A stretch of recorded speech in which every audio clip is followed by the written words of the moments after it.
Well, the first half was a little bit shy in attempts. That was an early attempt that did fall the way of Albrecht Niigata. They did keep the ball, they were passing it around.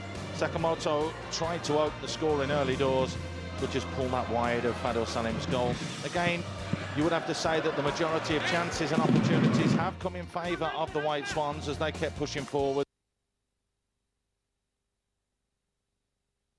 A long-range shot from Diallo Mamadou took a wicked deflection and went out for a corner. That was after about 20 minutes, and that was all that Hogan could muster. Albrechts were having to shoot from range. One of the best chances here. Sakamoto, after Fadil away. Long-range shot drilled in by Masatake Sato. And a real opportunity. Now, this was a little bit controversial. Was he offside when the ball was kicked? Let's see. The ball is kicked there. Sakamoto again should really have done better, but the flag did go up. Nagasaki tried his luck from range. Not a million miles away on that occasion.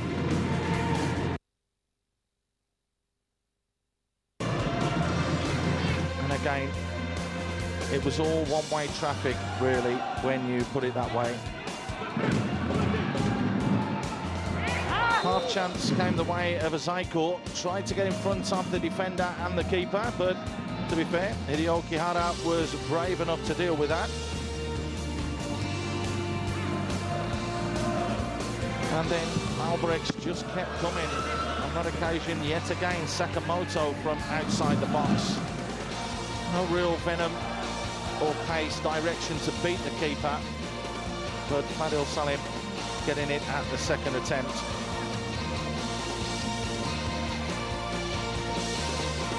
Here's the controversial talking point. Going to ground was Nagasawa.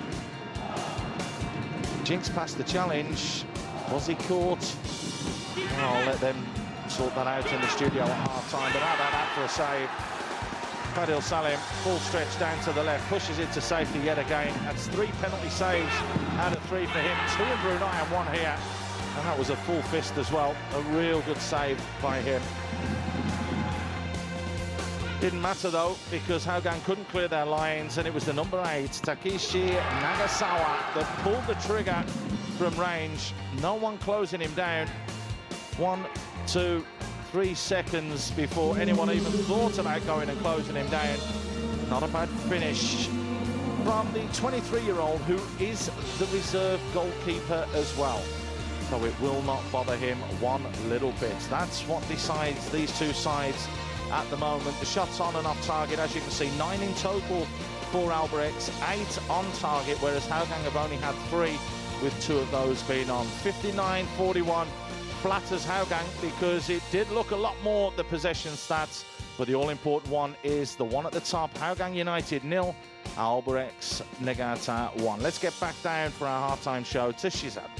They did look as though they wanted to create a few more problems, and Mamadou, this was literally a few seconds into the second half, showed the intent that Hogan were looking to come forwards and get back on level terms.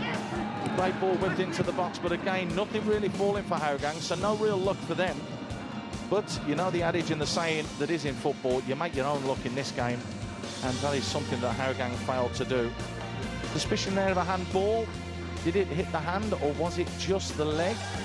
Sase was the guilty party. Brilliant ball played and threaded through from Azhar Saradin. Fazli Hassan delivers quality across the face of the box, but no striker in there. That is something that will be looked at. And then a mistake and a hiccup from Hideoki Hara.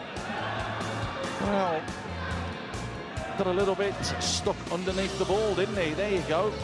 Wasn't sure whether to pass it or launch it. And again, Diallo Mamadou closing down very, very quickly. Another great ball threaded through from Azhar Saradin.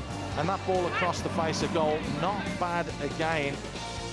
Breaking the offside trap, that was the substitute, Benson Hamed, who delivered a bit of quality, but again, not enough quality shooting-wise. Shot, that was all we saw of him until he was substituted, what, 10 minutes before the end.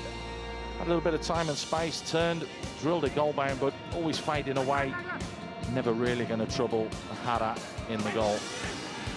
Mamadou tried, was knocking on the door all the time, played a little bit more of an advanced role than that centre of midfield role that he did in the first half. And Fazli Jaffa looked as though he was going to go close here, but the free kick was awarded. So no real luck for Howe-Gang. Albrechts did create one or two opportunities, particularly towards the end when Howe-Gang were pushing forwards, and not more so down the left-hand side. Morisaki coming on and just pulling balls back, but of course it was Sakamoto that was missing all the chances. Again, not afraid to have a little pop at goal. Morisaki picking up that loose ball. This is almost with a minute to go after they were turning around and going into the corner.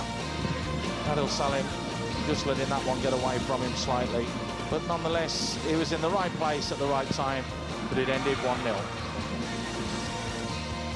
So the tail of the tape reads thus: 11 shots on and off target for Albrechts Niigata, 9 on, 2 off. And as you can see from the corner count, that's where Howe-Gang really could have put their big boys forwards a bit more and created better, as they only created 7 goal scoring opportunities in total. That second half showed that Howe-Gang came out and played a little bit more, which is why the percentage stat has dropped to 45-55%. But as I always say, the only stat that matters is the one at the top. Howe-Gang United 0, Albrechts Niigata 1. Back to you in the studio, Shiza.